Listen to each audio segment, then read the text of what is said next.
자, 오늘 맥주 감사절인데, 자, 반년 동안 우리 1월부터 6월까지 베푸신 하나님의 은혜를 생각하면서 여러분, 하나님께 영광 돌리는 그런 예배가 되시기를 바랍니다. 감사가 넘치시기를 바랍니다. 자, 오늘 본문은 마태복음 5장 말씀인데, 마태복음 5장은 우리가 흔히 산상수훈이라고 불리는 본문이에요. 산상수훈이 뭐야, 그럼? 산상수훈이란 말이 어렵습니다. 왜? 한자기 때문에. 그런데 산상수훈이라는 말은 쉽게 설명하면 산 위에서 설교하신 것이다. 그 영어 성경에는 Sermon on the Mountain, 산 위에서 설교했다, 이런 뜻입니다. 그러니까 말은 쉽죠. 예수께서 산 위에서 설교하신 본문 중에서 특별히 예수 믿는 사람들, 저와 여러분처럼 제자 되기를 원하는 우리에게 주님이 뭘 원하시는지를 말씀하고 있는 본문입니다.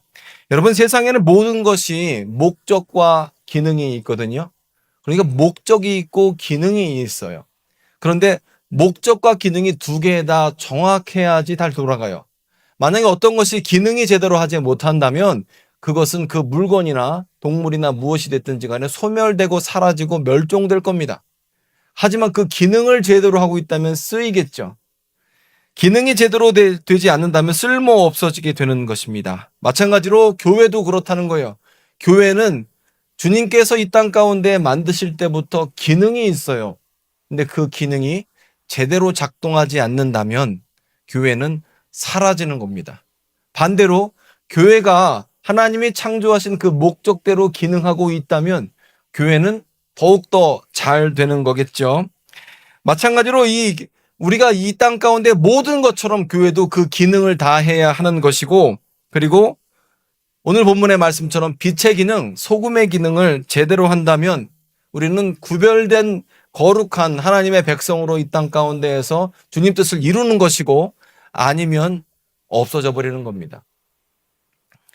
여러분, 세상에 모든 것이 기능이 있다는 사실입니다. 제가 요즘에 최근에 알게 된 사실 중에서 매우 놀란 사실이 있어요. 그게 뭐냐면, 여러분 치킨 시켜 드시잖아요, 치킨. 치킨을 2만 원짜리를 시키면 치킨 가게 사장님이 얼마 남는지 아십니까?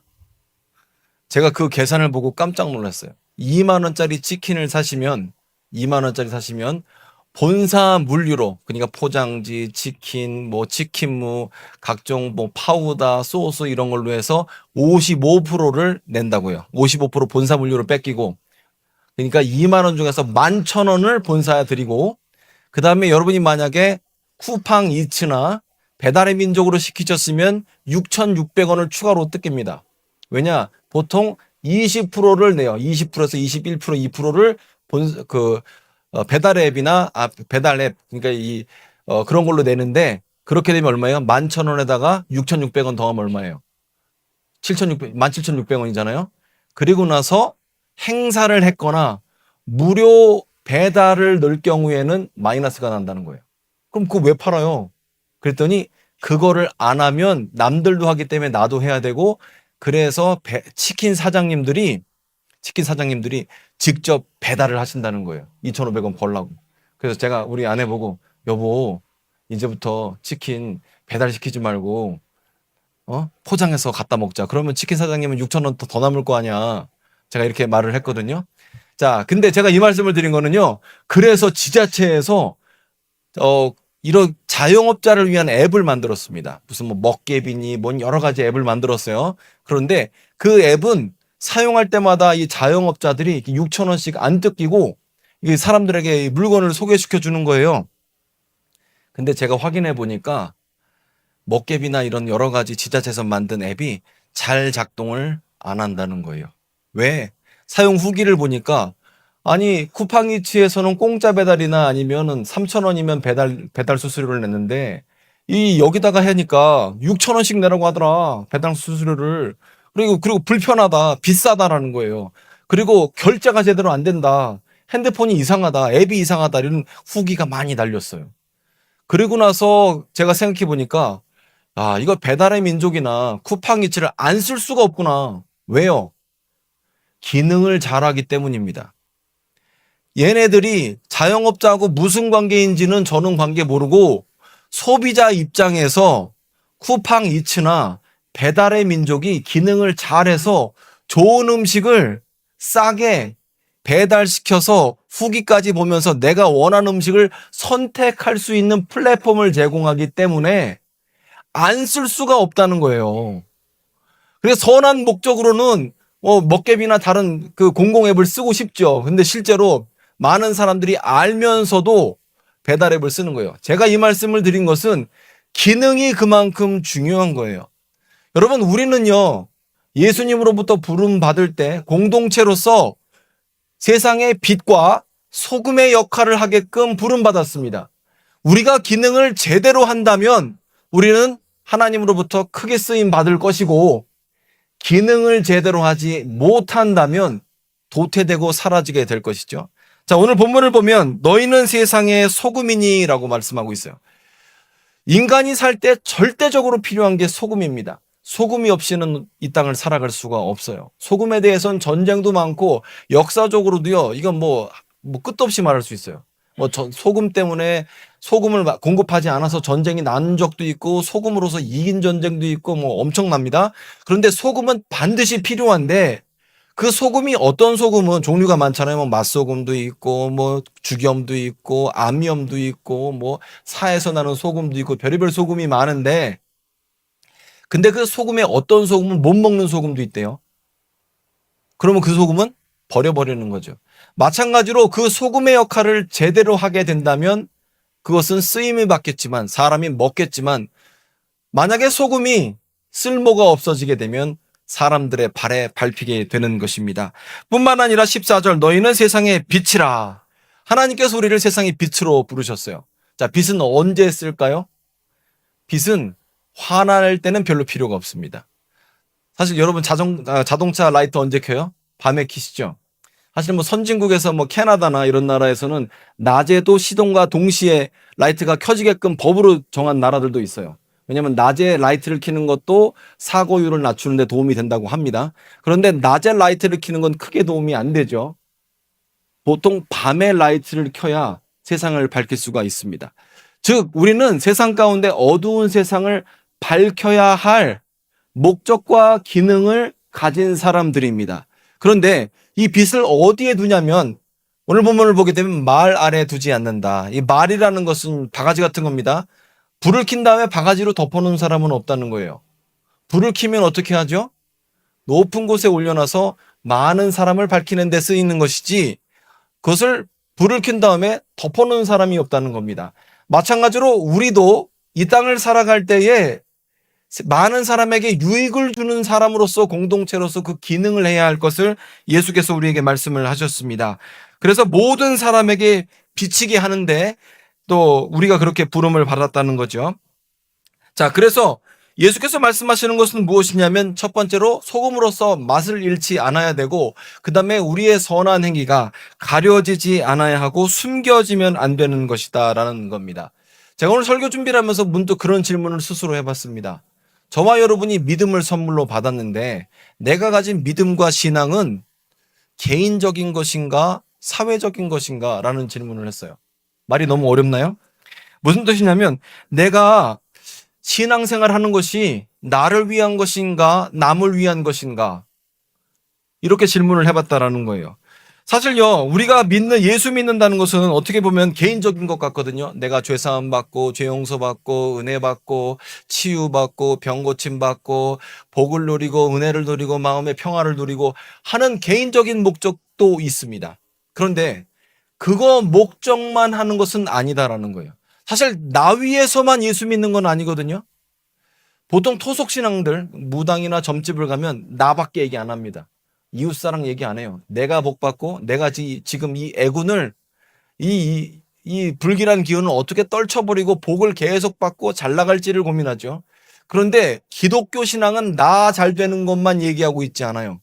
기독교 신앙은 나 잘 되는 것 더하기 이웃을 위해서 섬길 것을 말씀하고 있습니다.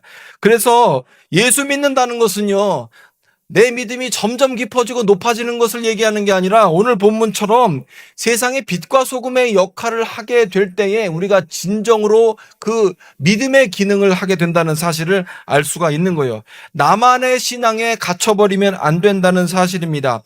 여러분, 우리가 믿는 예수 믿는다는 이 믿음은요, 세상의 고통에 응답하고 하나님의 창조 질서 가운데에 온전하게 하나님의 뜻대로 다스리는 것을 얘기하고요. 사회적 약자와 또 약자들을 위해서 우리가 긍휼과 정의를 베푸는 것을 포함하고 있습니다.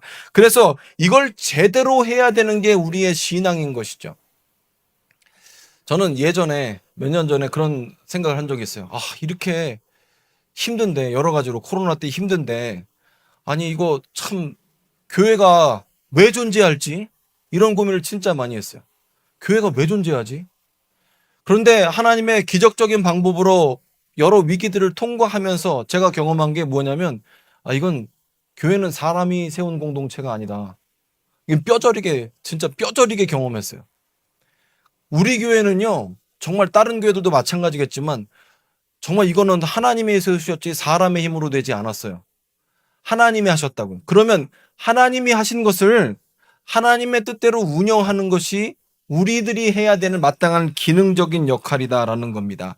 뿐만 아니라 우리가 제대로 하지 않으면 하나님께서는 우리에게 버려지는 것처럼 우리에게 촛대를 옮기신다라는 겁니다.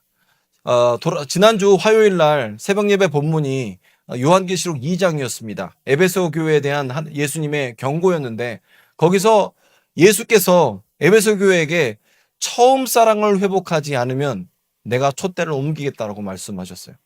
그리고 저는 성도님들께 물어봤습니다. 촛대를 옮기시는 하나님 좋습니까? 나쁩니까? 그러니까 우리 새벽 예배 나오시는 성도님들이 다 촛대를 옮기시는 하나님은 싫대요. 여러분도 촛대를 옮기시는 하나님 싫어요? 좋아요? 싫어요, 좋아요? 에? 촛대를 옮기신 하나님 난 좋다. 싫다. 손을 들라고 확실하게 들란 말이에요. 근데 제가 이렇게 얘기했습니다.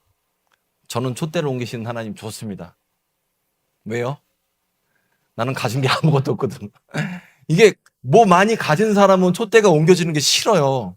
근데 개뿔 아무것도 없는 사람은 누군가 촛대를 옮겨줘야지 나한테 기회가 올 거 아닙니까? 이걸 반대로 해석하면 오늘 본문이 마태복음 5장 13절부터 16절 말씀이 내가 세상에 빛이 되고 세상의 소금의 역할을 제대로 한다면 하나님이 발에 밟히지 않게 하시고 사용하시고 또 말 아래 두지 않고 등경 위에 두셔서 하나님이 높이신다는 거 아니에요. 사용하신다는 게 아니에요. 그러면 경계해야 될 것은 내가 촛대가 옮겨질 것을 경계하는 것이 아니라 내가 빛으로서 살아가고 소금의 역할을 잘 감당하는 데 집중만 한다면 하나님이 우리에게 기회를 주시고 하나님이 우리를 사용하신다는 거 아닙니까? 우리를 높이신다는 거 아닙니까? 그래서 저는 촛대를 옮기신 하나님 너무 좋다. 이렇게 얘기했거든요. 여러분, 오늘 본문이 알고 보면요, 굉장한 축복의 말씀이에요. 왜요? 우리의 지경이 넓혀지기 때문에 그렇습니다. 조용기 목사님, 제가 설교 시간에 가끔 얘기를 합니다만, 저는 조용기 목사님 여러 가지로 볼 때 그분이 잘못한 것도 많죠. 근데 적어도 잘한 게 뭐냐 그러면 그분 대단한 게 70년대 미국에다가 방송국 만들었어요. 아무나 못해요. 그리고 통일교 때문에 그때 국민일보를 만들고 100만 부씩 매일 신문을 찍어냈고, 근데 사실 어쩌면 그 교회가 70만 명 만들어야지 100만 명 만들어야지라고 해서 모인 교회가 아니라 빛의 역할, 소금의 역할을 감당하다 보니까 지경이 계속 넓어진 겁니다. 빛의 역할을 제대로 하다 보니까 빛의 테두리가 점점 넓어지고 그 안에 많은 성도들이 오게 된 거죠. 어둠에서 또 밝음을 보게 되고 인도함을 얻게 된 거죠. 지경이 넓어지게 된 것은 그 공동체가, 그 목사님이 그렇게 일하셨기 때문에 그 교회가 70만 명 이상이 된 거예요.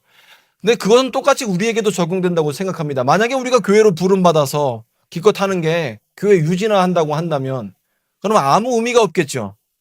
누구에게 득이 됩니까? 아무에게도 득이 되지 않습니다.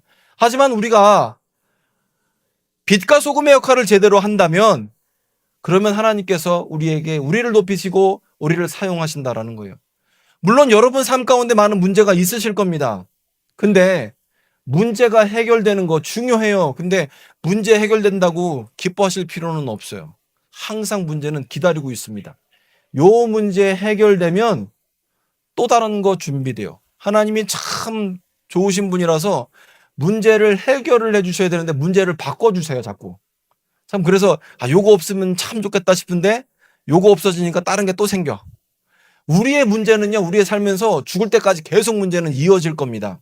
그런데 더 중요한 건 우리는 문제에 집중하는 사람이 아니라 하나님께서 우리에게 주신 사명에 집중하는 사람들입니다. 아멘.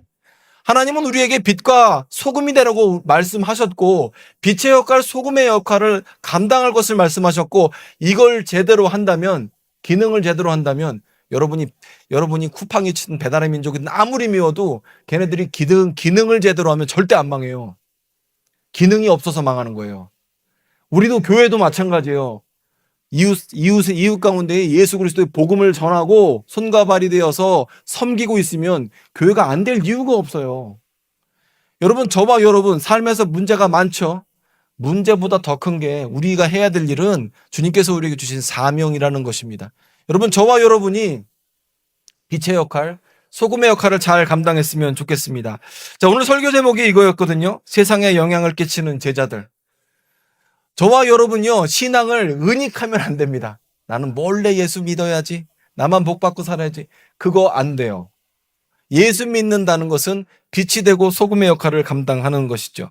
여러분, 우리가 믿는 예수 믿는다는 것은요, 우리의 영혼을 치유하는 동시에 세상을 향해서 예수 그리스도가 어떤 분이신지, 그리고 절망하고 낙심하는 영혼들에게 대해서 소망을 주는 게 우리의 역할입니다. 그래서 구원받은 자로서 이 땅 가운데 우리에게 맡겨진 책임과 사명을 잘 감당하고, 그리고 주님 앞에 저와 여러분이 크게 쓰임 받기를 원합니다.